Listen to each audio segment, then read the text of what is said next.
Hello champs, welcome to my YouTube channel. I hope you all are fit and fine at your home. So today I'm going to start with class 11 lectures, and the topic which I'm going to cover today is considered as a backbone for accounting, that is called journal. Journal entries are considered as the backbone of accounting, so that we are going to cover in this lecture. So first of all I want to tell you what is journal. So champs, journal होता क्या है? Journal को हम बोलते हैं books of original entry. क्या बोलते हैं champs? Books of original entry. आपसे ये क्वेश्चन पूछा जा सकता है कि हम जर्नल को बुक्स ऑफ ओरिजिनल एंट्री क्यों बोलते हैं. जर्नल को बुक्स ऑफ ओरिजिनल एंट्री इसलिए बोला जाता है क्योंकि इस पर्टिकुलर जर्नल में ही जो ट्रांजेक्शन्स होते हैं, हमारे जो ट्रांजेक्शन्स होते हैं champs, transactions are recorded for the very first time.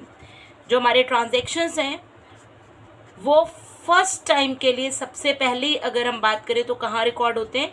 तो वो होते हैं जर्नल में. कहाँ होते हैं? जर्नल में. अगर आपसे कोई पूछे भी कि why journal is called books of original entry, so your answer will be it is called books of original entry because transactions are recorded for the first time as and when they take place. Okay, तो आपको meaning पता होना चाहिए. Journal एक तरह की book है और वो बुक कैसी है? बुक ऑफ ओरिजिनल एंट्री है.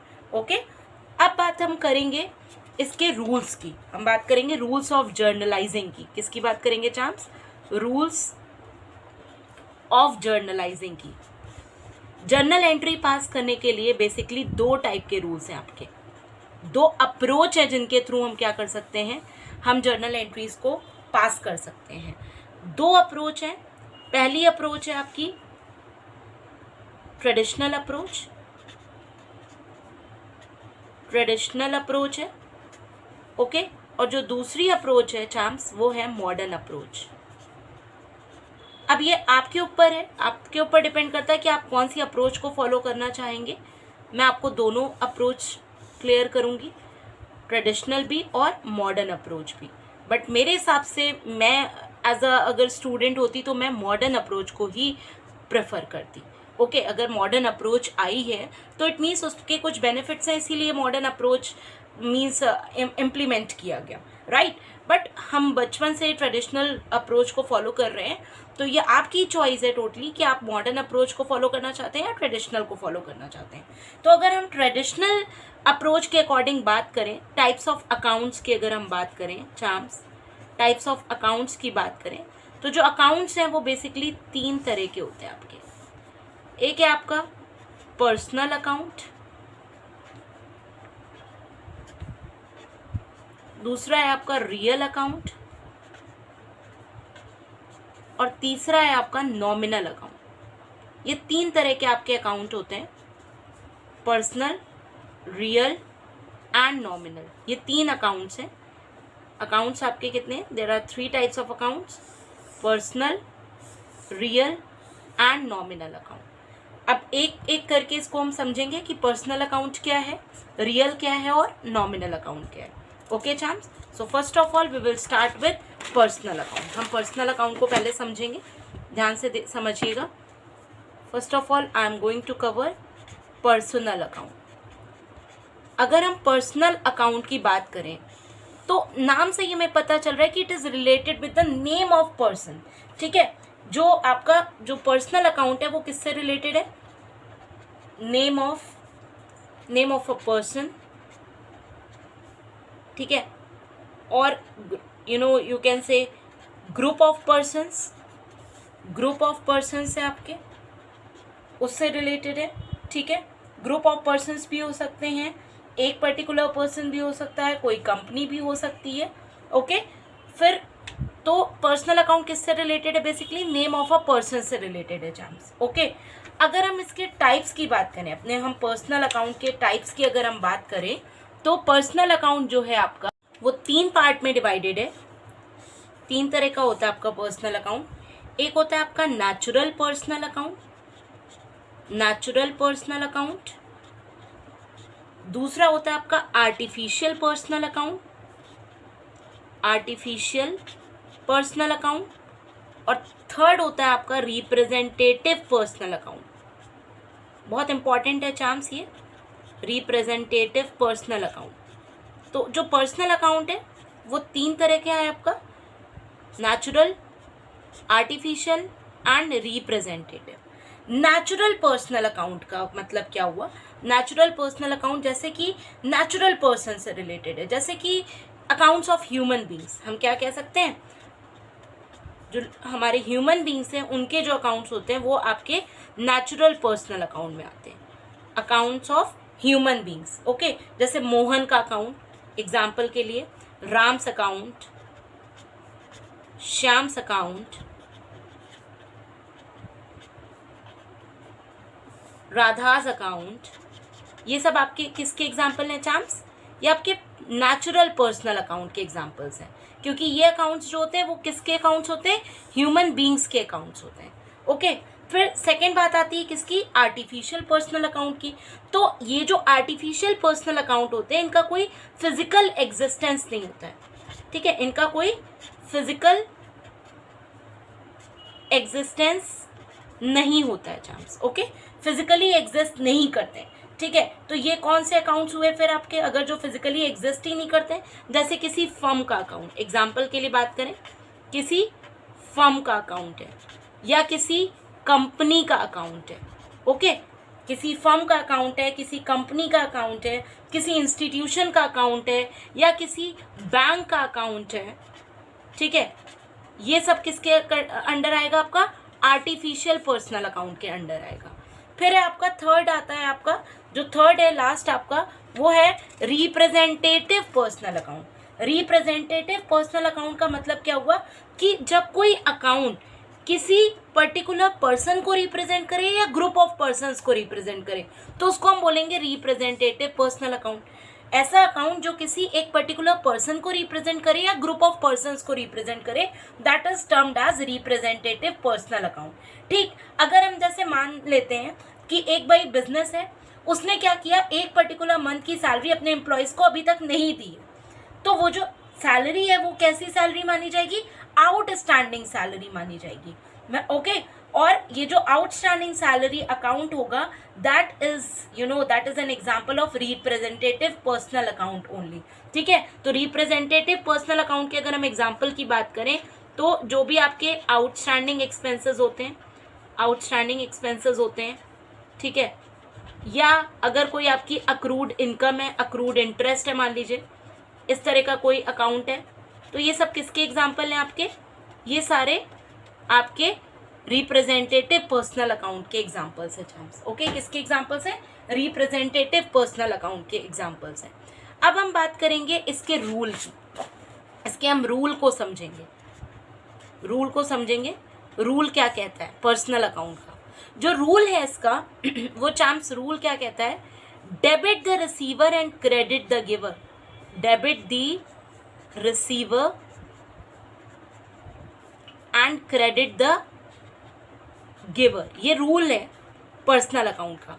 कहता है जिसको कैश रिसीव हो रहा हो, जिसको पैसा रिसीव हो रहा हो, उसको आप क्या करो? डेबिट करो, और जो पैसा देने वाला हो, जो कैश दे रहा हो, उसको आप क्या करो? उसको आप क्रेडिट करो। अगर हम एग्जाम्पल लें,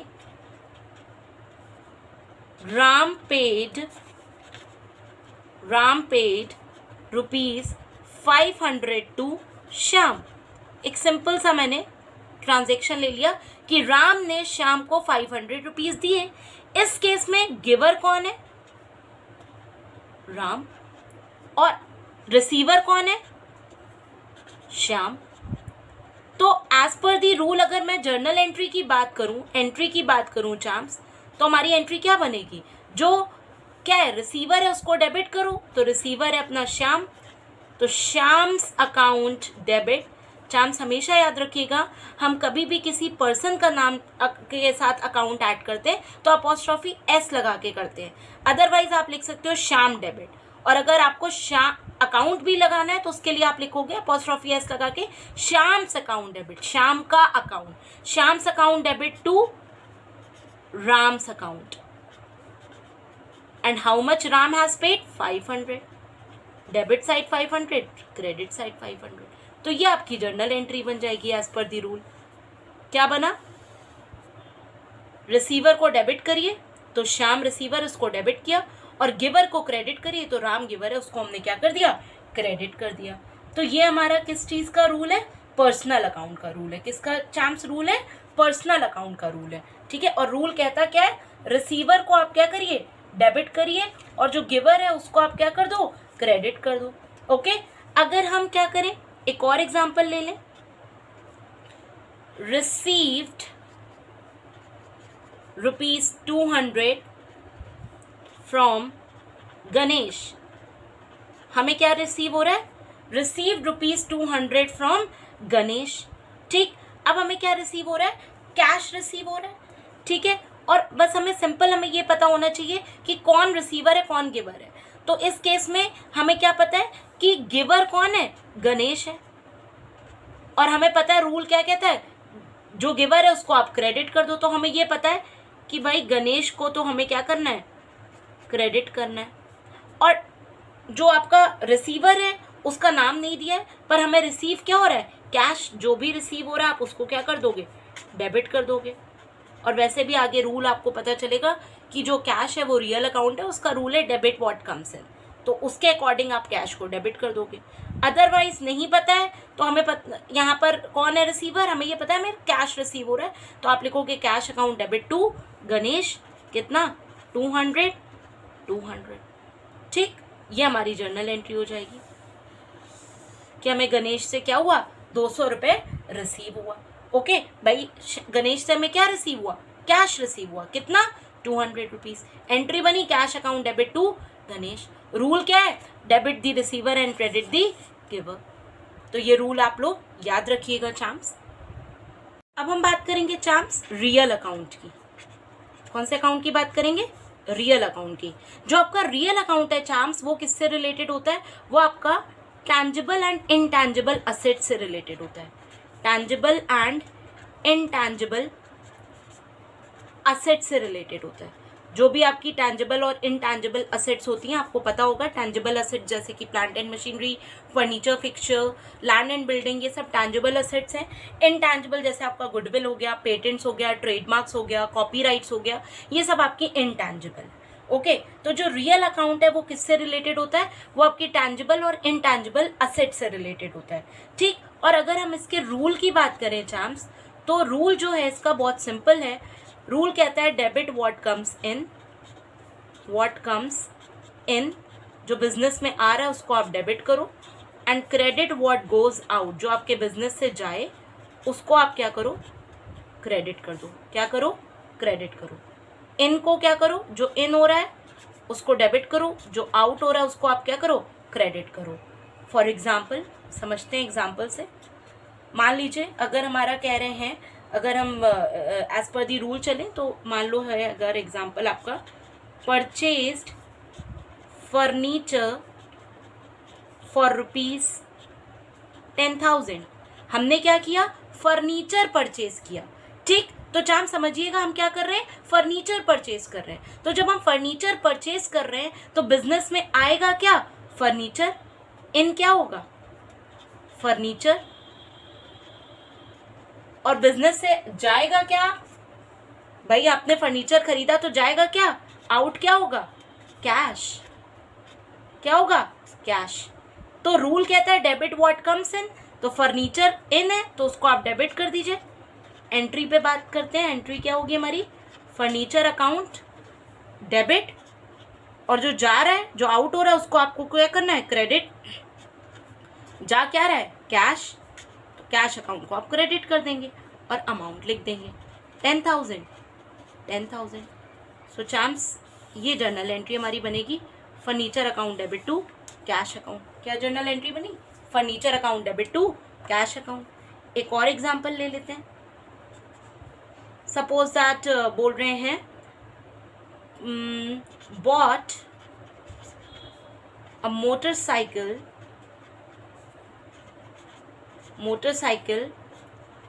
फॉर ₹8,000 बाई चेक। क्या बोल दिया उन्होंने कि उन्होंने मोटरसाइकिल परचेज करी है और जो पेमेंट है वो कैसे किया है, बाई चेक किया है। तो अगर हम मोटरसाइकिल परचेज कर रहे हैं तो हमारे पास आएगा क्या, इन क्या होगा चैम्प्स, मोटरसाइकिल। हमारे पास क्या आएगी, मोटरसाइकिल।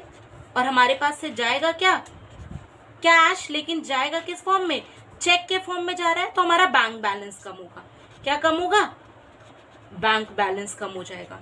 तो अगर हम जर्नल एंट्री की बात करें चैम्प्स, एंट्री हमारी क्या बनेगी, हमारी जो एंट्री बनेगी चैम्प्स वो क्या बनेगी, मोटरसाइकिल आ रही है तो उसको आप डेबिट कर देंगे, मोटरसाइकिल अकाउंट डेबिट कर देंगे, क्योंकि आपके पास मोटरसाइकिल आई और आपके पास से कैश जा रहा है लेकिन चेक के फॉर्म में जा रहा है, तो आपका बैंक बैलेंस कम हो जाएगा। ओके, कितना हुआ, 8,000। ठीक, अगर कुछ नहीं मेंशन होता तो आप टू कैश करते, लेकिन चेक लिखा होगा तो अगर कोई पेमेंट चेक के थ्रू हुआ होगा तो आप कैश को डेबिट क्रेडिट नहीं करोगे, आप डेबिट क्रेडिट किसको करोगे, बैंक को करोगे। तो ये जर्नल एंट्री आपकी चैम्प्स बन जाए। अब चैम्प्स हम बात करेंगे लास्ट अकाउंट की, जो है हमारा नॉमिनल अकाउंट। नॉमिनल अकाउंट जो है आपका चैम्प्स वो रिलेटेड है आपका एक्सपेंसेस और इनकम से। ठीक, एक्सपेंसेस और इनकम से रिलेटेड है। और जो आपका रूल है नॉमिनल का वो क्या कहता है, डेबिट ऑल एक्सपेंसेस, जितने भी आपके खर्चे हैं उनको आप क्या करिए, डेबिट कर दीजिए। Okay, and credit all incomes and gains. अगर आपका कोई एक्सपेंस है या आपका कोई लॉस है उसको आप डेबिट करिए, कोई इनकम है या आपका कोई गेन है उसको आप क्या करिए, क्रेडिट कर दीजिए। ये रूल कहता है। ठीक है, एक्सपेंसेस लॉसेस को डेबिट करिए और इनकम और गेन को क्रेडिट कर दीजिए। ये रूल कहता है किसका, नॉमिनल अकाउंट का, कि भाई डेबिट ऑल एक्सपेंसेस और losses and credit all incomes और गेन्स। अब इसको हम एग्जाम्पल के थ्रू समझते हैं चैम्प्स। बोल रहे हैं सैलरी पेड टू राम ₹1,000। ठीक, हमारा क्या एग्जाम्पल है, हमने सैलरी पे करी किसको, राम को 1,000 रुपए। आपको चैम्प्स मैं बहुत क्लियरली बता दूं, चाहे कुछ भी हो जाए, नॉमिनल अकाउंट के केस में आपका पर्सनल अकाउंट कभी भी इफेक्ट नहीं होगा। पर्सनल अकाउंट इफेक्ट नहीं होगा, इस बात को आपको ध्यान में रखना है। बच्चे बहुत गलती करते हैं, जैसा मैंने आपको भी एग्जांपल दिया कि salary paid to Ram 1,000 rupees, हमने सैलरी पे करी है राम को। अब हम चाहे सैलरी राम को पे करें, चाहे राम के फादर को करें या राम के ग्रैंडफादर को करें, हमारा राम का अकाउंट यहाँ पर इफेक्ट नहीं होगा। तो होगा क्या, हमें पता है सैलरी देना हमारा क्या है, खर्चा। रूल कहता है खर्चे को डेबिट करो, तो भाई सैलरी अकाउंट तो डेबिट हो जाएगा। Very clear. ठीक, क्योंकि हमारा सैलरी देना खर्चा है।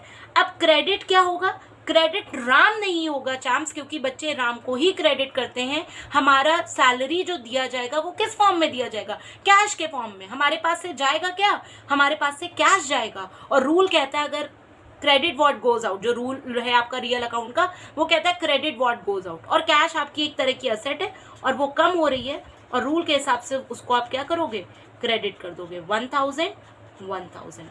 ठीक है, आपने सैलरी को डेबिट किया क्योंकि वो आपका एक्सपेंस है, और कैश को आपने क्यों क्रेडिट किया, क्योंकि कैश की वैल्यू कम हो रही है, और रूल कहता है credit what goes out. Okay, second example लेते हैं चैम्प्स।